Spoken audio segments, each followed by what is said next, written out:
сәлеметсің. Мен нөмір 274 орта мектебінің 6 А сынып оқушысы Мейрамбекова Асыл.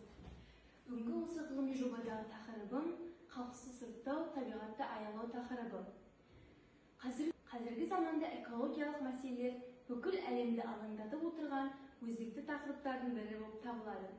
Табиғаттың ластануы, қоршаған ортаның бұзылуы және ресурстардың азаюы адамзаттың болашағына үлкен қаупін төндіруде. Осындай мәселелердің ең басты себебінің бірі тұрмыстық қалдықтардың дұрыс өңделмеуі. Берілген суретте қоқысты сұрыптаудың маңызын көрсететін көрнекі макет ұсынылған. Онда жер шары адамның қолында бейнеленген. Бұл табиғаттың тағдыры адамның қолында екенін білдіреді. Адамның күнделікті өмірінен пайда болатын қалдықтар. Олар бірнеше түрге бөлінеді. Қағаз қалдықтары. Қағаз қалдықтарына газет, журналдар, дәптерлер және қаптамалар жатқызуға болады. Пластик қалдықтарына. Пластик қалдықтарына бөтелкелерімізді, пакеттерімізді жатқызуымызға болады. Ал шыны қалдықтарына осындай шыны ыдыстарымызды, шыны бөтелкелерімізді жатқызамыз. Ал металл қалдықтарына темір бұйымдары мен металл қалдықтарын жатқызамыз. Қоқыстың дұрыс жиналмауы адамның өміріне және табиғатқа үлкен зиян тигізеді. Мысалы, жануарлар пластик қалдықтарын жеп өлімге ұшырауы мүмкін. Сол қоқыстың жағымсыз иісі адамның денсаулығына үлкен қаупін төндіреді. Әрбір қалдықтың табиғатта ыдырау уақыты әртүрлі. Мысалы, қағаз қалдықтары 2 немесе 3 ай ыдырайды. Пластик қалдықтары 100 немесе 200 жылдан астам ыдырайды. Ал шыны ыдыстарымыз 1000 жылдан астам ыдырайды. Ғылыми жобамның мақсаты адамдарды экологияға шақыру. Қоқысты сұрыптау қалдықтарды қайта жинап, қайта өңдеуге жіберу процесі. Оның маңызы қоршаған ортаны қорғайды, қайта өңдеуді жеңілдетеді, табиғи ресурсты үнемдейді және қоқыс көлемін азайтады.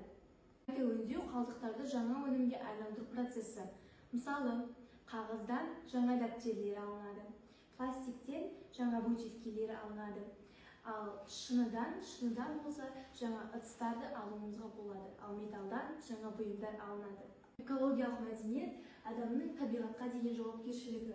Оның қалыптастыру үшін мектепте экологияны оқыту, үйде сол экология жайлы оқу қажет және табиғатты ластамау және қайта өңдеуді қолдау қажет. Қазақстанда қайта өңдеу жеңілдеп дамып келе жатыр. Оның ең басты себебі халықтың хабарсыздығы, адамдардың дұрыс сол экологияны түсінбеуі. Яғни мен осыны мысал қылып өзім айта аламын. Мысалы, мен үйімде өзім қоқысты сұрыптап көрдім. Сондағы мен бір аптадағы нәтижем.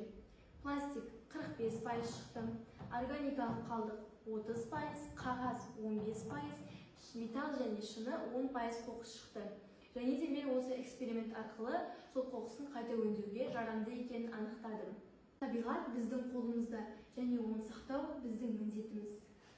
Бұл әрекет арқылы біз табиғатты сақтаймыз, қоршаған ортаны қорғаймыз және болашақ ұрпаққа таза әлем қалдырамыз. Онда әр адам бір ғана кішкентай әрекеттен жасаса, оның арты үлкен жетістіктерге апаруы мүмкін. Сондықтан табиғатымызды аялайық, қоршаған ортамызды сақтайық. Саламатта болыңыздар. Назарларыңызға рахмет.